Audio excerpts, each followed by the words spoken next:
Hi everyone, ada 3 pertanyaan yang akan saya jawab di video ini. Pertama, apakah masih worth it untuk membangun akun Instagram dari nol di tahun 2020? Kedua, apakah TikTok akan menjadi platform media sosial masa depan? Dan ketiga, bagaimana memanfaatkan kedua platform tersebut untuk perkembangan bisnis kamu? Stay tune!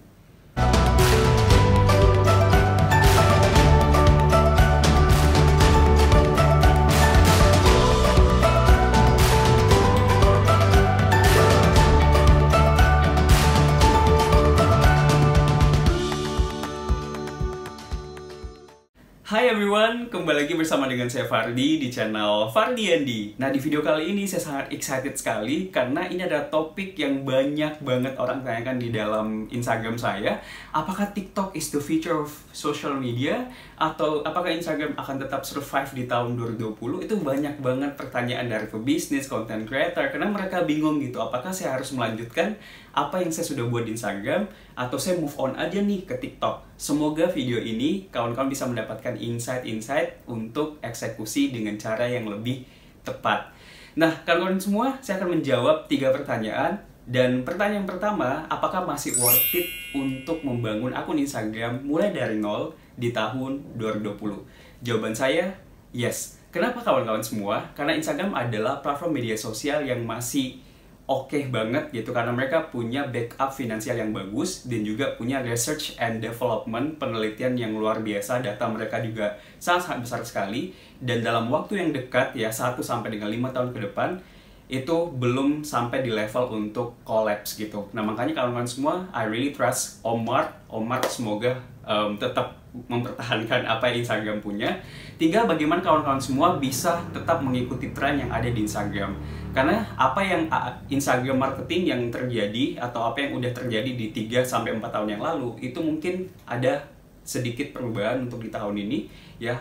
Tren dari konten, bagaimana orang lain berkomunikasi, ya, konten IGTV, carousel, itu kawan-kawan harus benar-benar melihat tren dari akun Instagram. Sekarang memang saat ini itu shifting dari bukan hanya sekedar platform untuk hiburan, tapi juga platform untuk mengedukasi. Makanya kalau kawan-kawan mungkin sadar 2-3 tahun yang lalu, konten edukasi di Instagram itu masih sedikit sekali, mungkin 5% atau bahkan di bawah dari 10%. Tapi saat ini kawan-kawan sudah bisa lihat di Explore itu 30% adalah konten-konten yang berbau edukasi. Nah, makanya sangat penting kawan-kawan untuk mulai untuk melihat trennya dulu, mempelajari apa yang lagi terjadi di Instagram.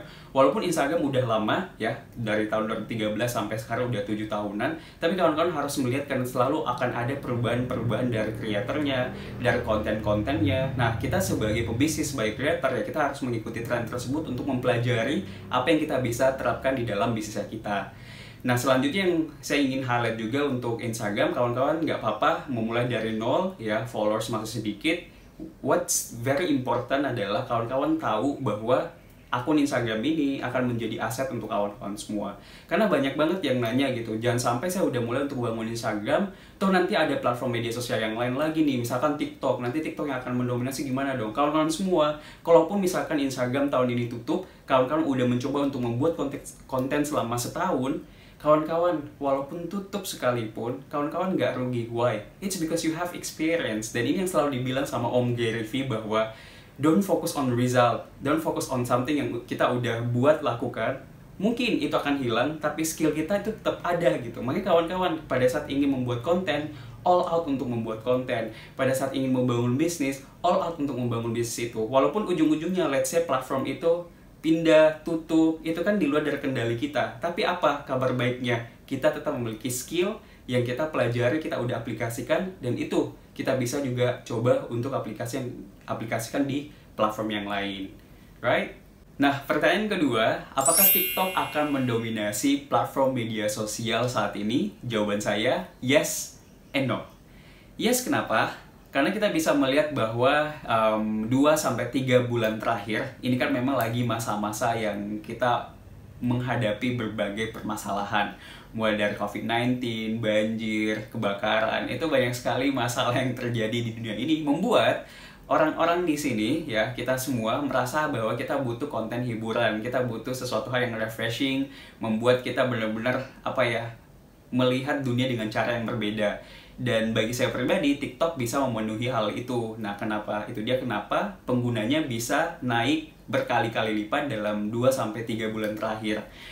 Nah, apakah TikTok akan mendominasi? Nah, kalau misalkan pihak TikToknya bisa melakukan riset lebih lagi untuk bukan hanya sekedar menjadi platform untuk hiburan, entertainment, tapi juga bisa match dengan beberapa industri bisnis, ya misalkan apa yang dilakukan sama Instagram. Instagram mulai develop inovasi dulunya dari idea Snapchat, terus dijadikan Instagram Stories. Itu kan salah satu hal yang membuat Instagram bisa naik.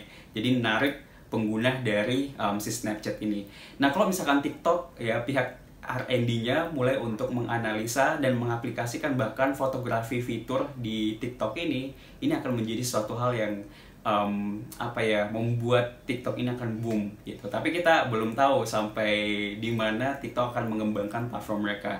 If they do, bahkan membuat platform multiple post carousel, it will be very very fun dan akan bisa jadi mereka akan mendominasi.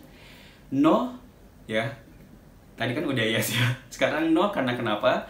Karena yang paling penting kawan-kawan semua, setiap bisnis itu punya audiens yang berbeda-beda. Ini yang kita harus paham. Ya kita lihat YouTube, LinkedIn, Twitter, mereka tetap bisa bertahan sampai sekarang dan penggunanya pun tetap ada. Kenapa bisa seperti itu? Karena setiap platform itu punya market dan pasarnya masing-masing. Jadi bukan berarti bahwa karena saat ini pengguna TikTok itu banyak dan mereka akan mendominasi, bisa jadi iya, bisa jadi enggak gitu, karena setiap platform itu punya audiensnya masing-masing dan tidak semua orang juga senang untuk menikmati konten yang fresh, konten yang dancing, joget-joget. Makanya it's actually really okay kalau misalkan saat ini kawan-kawan mau buat LinkedIn, Twitter, YouTube, TikTok, Instagram, ya buat aja semuanya gitu, karena kita nggak pernah tahu platform yang mana yang akan benar-benar membantu bisnisnya kita. Jadi tergantung lagi nih audiensnya siapa, right? Pertanyaan ketiga, bagaimana memanfaatkan kedua platform tersebut untuk perkembangan bisnis kamu? Kawan-kawan semua, saya ada 3 idea untuk kawan-kawan bisa coba untuk aplikasikan untuk bisnisnya. Hal pertama adalah kita harus tahu dulu nih audiens kita siapa yang kita ingin attract. Karena kan mungkin kawan-kawan punya bisnis, itu punya audiens yang bervariasi. Ada yang untuk generasi millennials, ada yang untuk generasi Z, ada juga untuk generasi baby boomers misalkan. Ini hal yang benar-benar kawan-kawan harus tahu dan paham. Pada saat misalkan yang market kawan-kawan, pasar dari kawan-kawan itu didominasi oleh baby boomers misalkan, ya kawan-kawan coba untuk fokus pelan-pelan di Facebook gitu untuk mengembangkan akun dan kontennya di sana. Tapi kalau misalkan kawan-kawan melihat bahwa kayaknya saat ini memang Instagram adalah market saya, tapi saya tidak ingin menutup mata bahwa di TikTok juga ada market yang bisa saya kembangkan. So kawan-kawan nggak apa-apa untuk menjalankan keduanya. Yang paling penting tahu dan paham audiensnya itu adalah audiens yang seperti apa. Yang di Instagram mau attract yang usia berapa, yang di TikTok ingin attract yang usia berapa, yang punya interest dan behavior yang seperti apa, biar kawan-kawan lebih mudah dalam pembuatan kontennya. Nah, yang kedua adalah kawan-kawan harus punya mindset untuk start documenting, ya.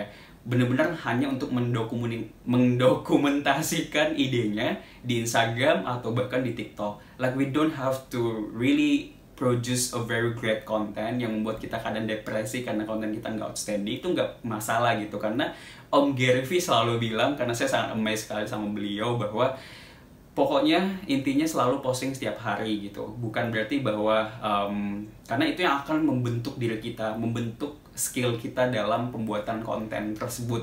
Walaupun mungkin nggak perfect, nggak yang terlalu sempurna, tapi setidaknya kita belajar satu hal, bahwa kita konsisten dalam pembuatan konten itu. Coba bayangkan kalau kawan-kawan start documenting, posting setiap hari, posting di TikTok, posting di Instagram, dan itu benar-benar bisa membantu skill kawan-kawan semua. It's gonna be good for you in the future. Tapi paling penting, jangan fokus di followersnya, di likes-nya. Nah, kalau kawan-kawan lihat di Instagram, memang saya punya engagement yang cukup bagus, ya cukup punya engagement rate yang cukup tinggi. Tapi belum tentu di Facebook sama, atau di YouTube, atau bahkan di TikTok. TikTok bahkan follower saya per tanggal sekarang itu hanya sekitar 20-an follower, 20-an. Tapi saya tetap posting setiap hari karena saya selalu bilang bahwa the quality of our content itu bukan berdasarkan berapa banyak likes, views, followersnya kita, tapi berdasarkan bagaimana kita melihat diri kita, menjaga konsistensi kita, dan memegang value di dalam diri kita. So that's okay kok kawan-kawan semua ya, karena saya juga pun memulai dari nol gitu. So just continue without releasing apakah kita dapat result atau enggak. Karena saya sangat meyakini satu hal, pada saat kita konsisten, momentum itu akan datang. Tapi pada saat kita antara maju mundur, ya momentum nggak akan pernah datang gitu. So kawan-kawan sambil memikirkan hal yang realita, harus juga meyakini ada kuantum yang terjadi terjadi di luar dari kendalinya kita, dan itu kan given dari Tuhan. Tapi kita akan diberikan kesempatan untuk berkembang itu pada saat ada konsistensi, ada kerja keras yang kita coba untuk aplikasikan. Dan yang terakhir, kawan-kawan harus benar-benar coba untuk posting multi platform. Jadi posting setiap hari, posting di Twitter iya, posting di Instagram iya, posting di TikTok juga iya. Tapi kalau misalkan kawan-kawan mulai bertanya bilang, waduh saya satu aja agak tidak mudah gitu. Oh ya udah, fokus di satu aja. Tapi kalau kawan-kawan minta saran daripada saya, 2 platform yang kawan-kawan bisa fokusin saat ini, kawan-kawan bisa memilih untuk ngembangin Instagram dengan YouTube-nya atau Instagram dengan TikTok-nya. Karena 2 platform ini akan benar-benar besar banget dalam 1 sampai dengan 5 tahun ke depan. Posting setiap hari aja gitu. So walaupun kontennya sama dengan penyampaian yang berbeda, ya nggak masalah. Yang paling penting kawan-kawan semua posting setiap hari untuk mendapatkan momentum yang saya bilang tadi. So mungkin itu aja sebagai insight kita di video kali ini. Semoga bermanfaat, dan kalau kawan-kawan merasa bahwa video ini bermanfaat, jangan lupa untuk komen, like, dan juga subscribe. Thank you, dan sampai ketemu di video selanjutnya. Assalamualaikum.